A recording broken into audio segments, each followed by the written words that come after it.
একদিন সমুদ্রের মাঝখানে একটি জাহাজ প্রচণ্ড ঝড়ের কবলে পড়ে লণ্ডভণ্ড হয়ে যায় এবং অনেক মানুষ মারা যায়।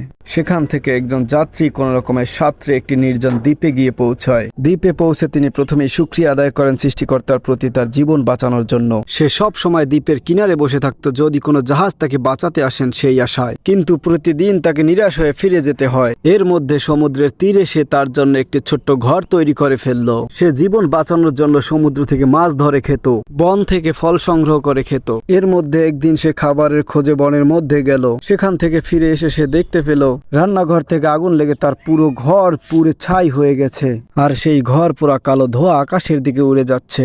তখন তিনি আল্লাহর কাছে অভিযোগ করলেন, হায় আল্লাহ, এটাও কি আমার ভাগ্যে ছিল। পরদিন সকালে তিনি দেখতে পেল একটি জাহাজ তার দ্বীপের দিকে আসছে। তারপর তিনি জাহাজের ক্যাপ্টেনকে জিজ্ঞেস করলো, আপনার কি করে বুঝতে পারলেন যে এই দ্বীপে আমি আটকা পড়ে আছি? ক্যাপ্টেন বলল, এই দ্বীপ থেকে প্রচন্ড কালো ধোঁয়া আমরা আকাশের দিকে উঠতে